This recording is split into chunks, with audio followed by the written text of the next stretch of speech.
The reason why not having a joint account has worked is because we don't have secrets. Talking about how wise in men, okay, women go to church and men are not there. You just check when Christianity came to Africa and check when Christianity came to Nigeria, right? What value do you give to family prayer? If you value family prayer, then you will pray. Hello viewers, this is Safe House with Hetty. Safe House with Hetty is a TV talk show that focuses majorly on marriage and relationships. So, if you have any questions about marriage and you need to find an answer, worry no more, you are definitely in the right place. My name is Henrietta Okechukwu, your host for the show. Today, we're talking about violence in marriage, or people call domestic violence.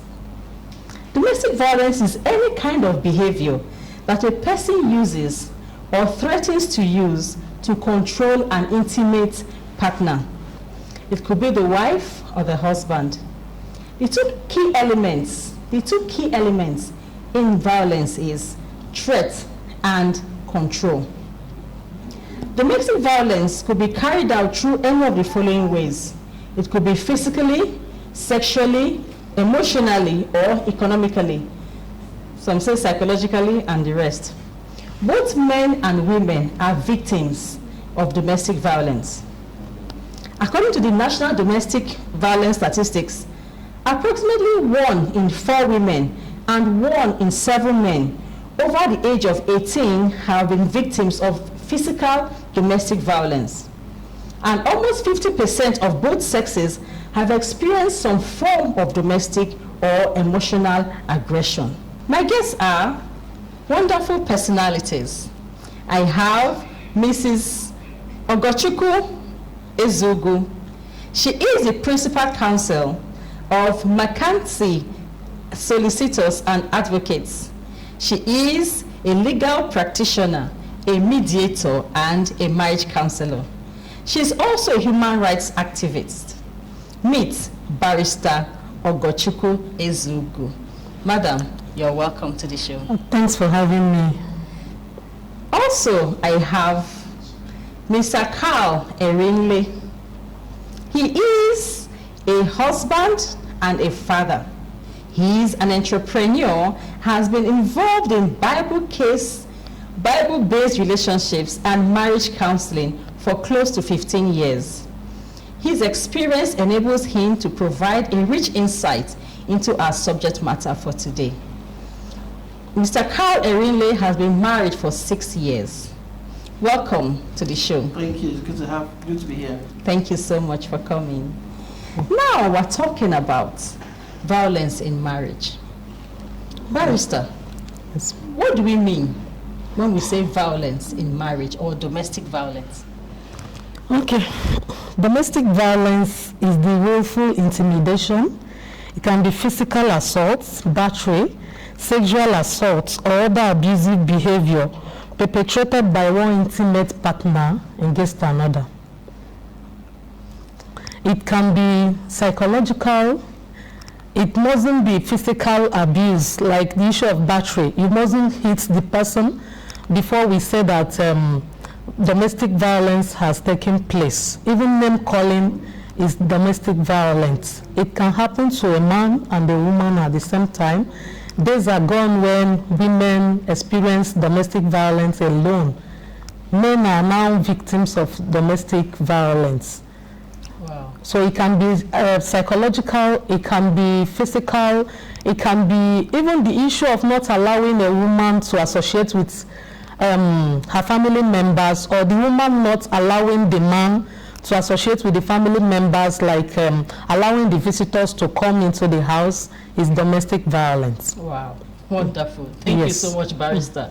Now, coming to Mr. Carl, how do you know that this is a type of violence? First of all, to buttress what Barrister has said, I think in the times that we're in now, we are having a lot of exposure on this kind of issue. People have suffered in silence for a long time. And it's good that Barrister clarified that it's not only physical violence, because there's a lot of emotional violence and psychological violence that's going on in homes and in relationships. When we say violence, it means that, first of all, somebody's expectations are being enforced on another person. It means that I want something and I want you to go out of your comfort zone to do it for me, whether or not you're interested. That's the control. And this is, yes, in fact, there are three major elements to this. There's control, manipulation, and isolation. Just like she mentioned that you have, some couples where the man doesn't allow her to have friends or associate with. You have some people who want to know every minute of the day what you're doing. So that's a form of manipulation, which also amounts to Violence. physical or to violence eventually. Yeah. Wow. Now, what's the difference between a normal conflict and domestic violence? Because people have normal conflicts and they shout, they call names, and that's the end of it. So when you take it a step further to say this is domestic violence? Okay, so I always tell couples that the very first, the most natural reaction to two people coming together is conflict, because you are different. Okay. So when one person who likes to squeeze their toothpaste from the bottom meets somebody who likes to squeeze their toothpaste from the top, Yeah. there will be conflict. All right, so it's to be expected. If you're playing football and you see two players coming together, the one who expects the hit is going to protect himself more. So if you go into a relationship expecting that there will be areas of conflict, expecting that this person is going to be different from me, and then you allow yourself to make some provision, then you can limit the kind of harm that can come to a person. So those differences that arise as a result of personality, and where those natural conflicts come. I like the toilet seat up. I like to eat out. Those are differences in conflict. But when it becomes a domestic violence is when you make something that is minor become a deal breaker. If you say that it must be this way without being willing to compromise, then it becomes domestic violence. Wow. Thank you so much for throwing a lot of light on that issue. Now, madam, what are the major causes of domestic violence in homes? Okay, the major causes of domestic violence, the number one is lack of mutual respect. The second one is lack of mutual understanding. The third one is lack of love. Another one is the devil can equally do that. And that's when prayer comes in.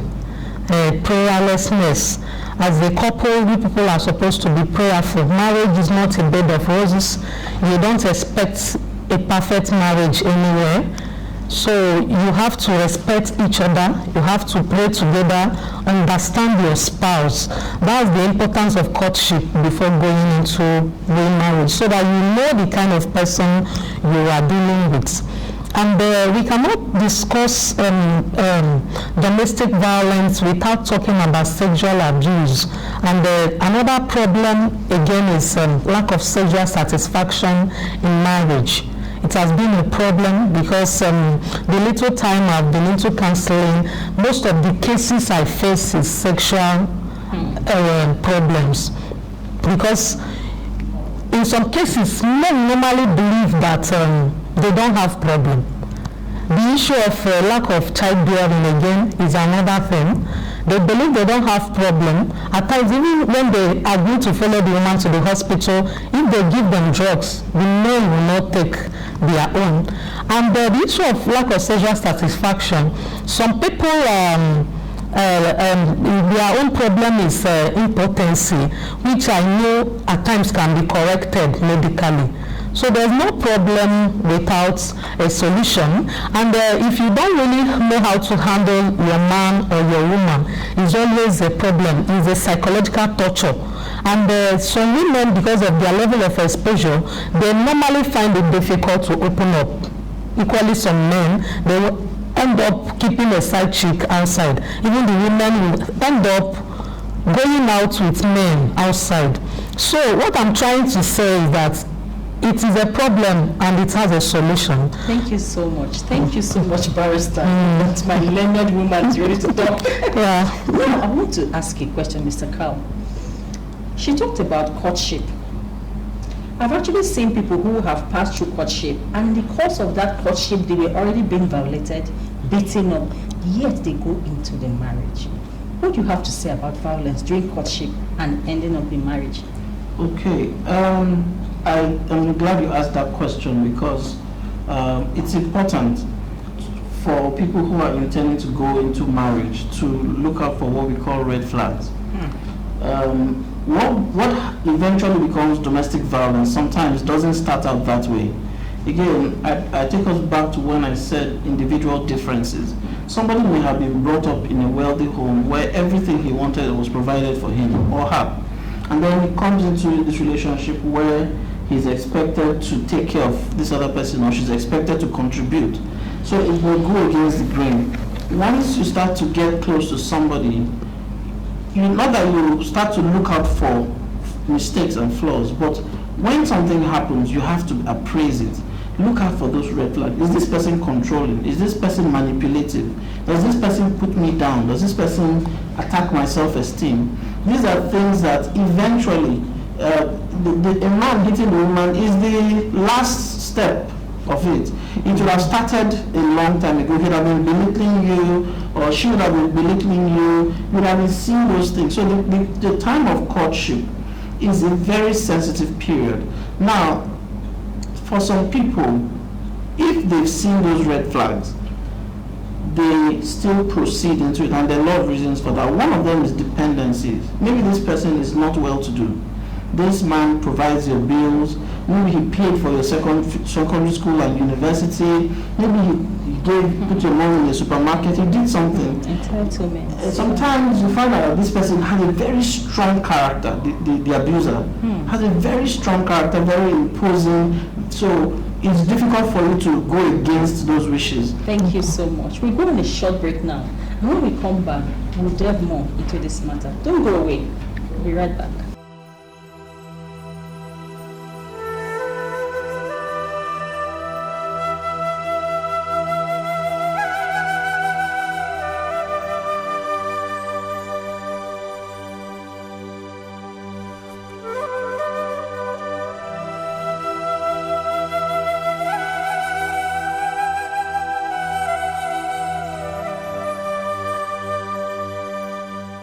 The family is the heartbeat of the world. It is made up of the husband, wife, and children. The society, in turn, is made up of families. Countries are made up of societies, while the world is made up of countries. Little wonder someone has said, if you destroy the family, you destroy the society. The Bible says, if a man finds a wife, he finds a good thing, and the Lord grants him favor. Welcome back. This is Safe House, and we're talking about domestic violence or violence in marriage. And I have experienced guests here. They are ready to talk to us. Barrister, is there a law that actually protects victims of domestic violence in our country? Yes. Section 4 of the Violence Against Persons Prohibition Act of 2015, we call it VAP Act, provides that a person who willfully causes and inflicts pain on another is liable to 5 years imprisonment with an option of fine of 100,000 naira, and any attempt to do so, to commit domestic violence, is 2 years imprisonment. So after talking to your pastor, your reverend father, your pastors or your family members, and they cannot settle you people, the first place to report is to the police, because domestic violence is a crime, is a serious crime. I've seen so many people that died as a result of domestic violence. So you have to report to the police, then they will carry out their investigation and charge the matter to courts. Wonderful. Thank you for mentioning the police, because I've actually heard of cases where a woman took her husband's case to the police and they told her, Madam, go and settle. Yeah, you and your matter, your husband, a family matter, go and settle your matter. So are you telling us now we have the right, Yes, you have the right to take it to the police. The only thing police cannot handle is civil, when the case is civil in nature. You know, some people don't know how to differentiate between a civil case and a criminal case.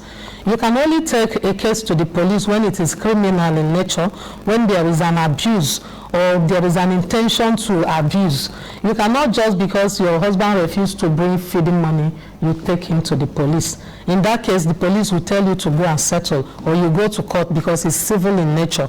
We have to be able to differentiate between a criminal case and a civil case. Thank you very much, Barrister. Mr. Carl, I've seen a woman who was battered. She was battered, you know, she used her foundation, covered the spot very well, and wore dark glasses. And I asked her, Madam, what happened to you? What happened to your face? They said, no, it's just a wound. Why do people who are violated, victims of domestic violence, why do they cover up? Why do they protect their violators? Okay, well, so the psychology of an abuser is this. A part of that abuser loves this person genuinely. A part of that abuser genuinely likes this person, but it's not his or her whole being.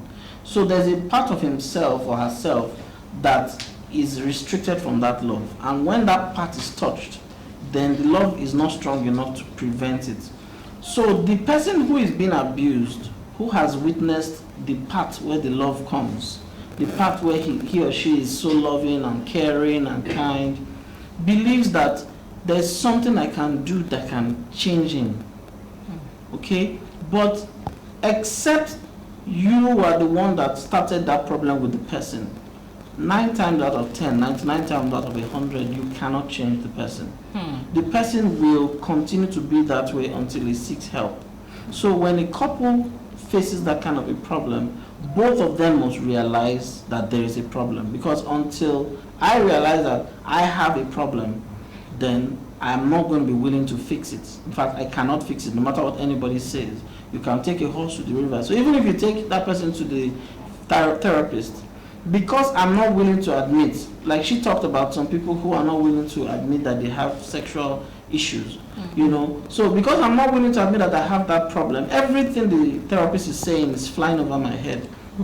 So those are just, you know, cosmetic. I still want us to talk about when the victim protects the violent person. Abuser. Why does the victim protect the abuser? Why? At times it's as a result of shame, so that the person will be like, what's my family members going to say? Maybe people will think I'm the cause of the problem. Maybe my marriage is not up to 1 year. Maybe they will think I'm bad. Maybe they will think I cannot stay in a marriage, and you end up dying in the name of being married. Okay. Sometimes it's dependency too. Dependency. The person is the one that earns the money, you know, or the person is more outgoing. You are in the shadow of that person, so you depend on that person for livelihood. So if I leave, and that is the case with many women, unfortunately, the man is the one that makes money in the home or makes significant money in the home. So if I leave, how will I live with my children? If I live with my children, how will we feed?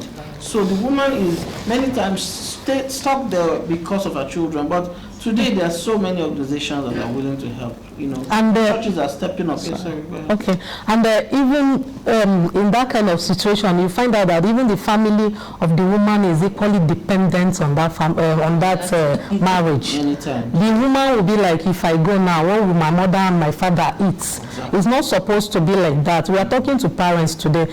Before you give your daughter out for marriage, make sure the person has handwork. Everybody must not go to school. If you don't have what it takes to take them to school, make sure the person is doing something, so that the person must not always collect money for undies from her husband, because that's one of the causes of domestic violence. When you're always demanding for money, the man will just be fed up with you and try to hit you. Once you are doing something, like me personally, I don't think I can ask a man for money. If my husband gives me money, he's giving me because he's my husband and I just feel like eating his money. I cannot. You have to be independent. It's not even because I'm a lawyer. You can do so many things to keep your respect in the first place. Because once you're asking a man for money all the time, the person will not respect you. Okay, well, that's another point. You say it's good to be independent. Yes. You know, some of these abusers, they don't like independent people. True. They don't like independent people. And a lot of people who are independent, they say, somebody actually said in Igbo language, akunakobi. Do you understand? A man was abusing his wife, and the woman said, will you stop that? I will do this. And the man said, because you have your own money. Do you understand? Yes. So that having money again is another problem. Yeah.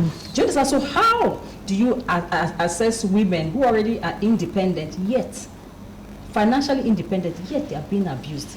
They may not be physically abused. There are other forms of abuse that such women pass through. Please say something about Yeah, that. so again, you know, we've said that domestic violence is of several types. Yes. Physical violence is really just the last step, the most visible step. So this woman is so independent, the man is challenged by her, or the other way around. And the only way he can get her to control her is to belittle her. Is to make her feel like, okay, so what is the big deal about you? What's so fantastic about you? And he doesn't, usually these people, they're very subtle. They don't come out and say, you're a failure, you're this. He just looks at, oh, okay, you went to Lagos Business School, you passed with distinction. Okay.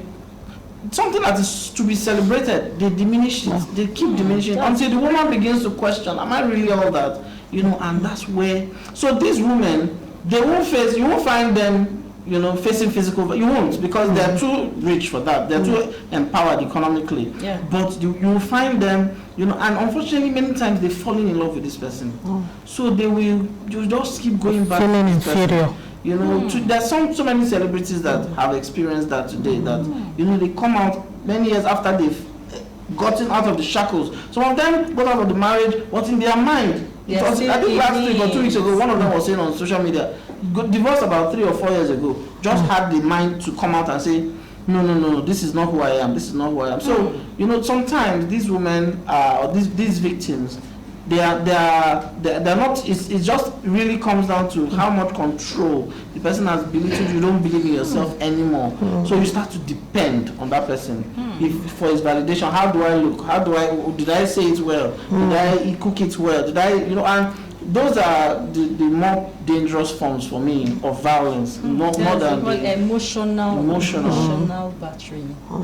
I read a book once titled Battered to Submission. It was a pastor and his wife. The wife actually left the marriage and said she wrote a book, Battered to Submission. You know, these things are everywhere. It's in the church, it's in the home, it's in our villages, you know, because they have grown up, the men, so-called men, have agreed that yes, we are the head of the home, and being the head means you must be word head. is the law. Your word is law. Somebody actually said in his home once, I'm going to make a decree in this home. As if we're in a military camp. So if I may say something about that, Henrietta, I think that comes down to a lot of doctrinal misteachings, errors that we have taught. When we read Ephesians chapter 5, it says the husband should love the wife the way Christ loves the church. We don't really emphasize that the way Christ loves the church. We teach, and so men hang on to that. I love you, I provide for you. The woman should submit. So they don't understand the way, it is not being taught, the kind of submission, the kind of love. And we don't even, we forget that even in Titus 2:4, the Bible says women should love their husbands too. So the love is both ways. You know, so I think that's something that churches can also do. Pastors, parish priests can start to shed more light. What does the Bible mean when it says husband, love your wife the way Christ? How did Christ love the church? This is a very serious topic. I'm afraid we can't exhaust this topic in one day. So I'd like to thank you for coming. My viewers, I hope you've enjoyed today's episode on violence in marriage or domestic violence. It's a very broad topic, but we keep dealing on it one way or the other. We arrive at the final solution. I want to thank my guests for coming, Barrister Ogo and Mr. Carl. Thank you so much. So this is where we draw the curtain on today's episode, and I'll say keep a date with us for next week. My name is Henrietta, and this is signing out.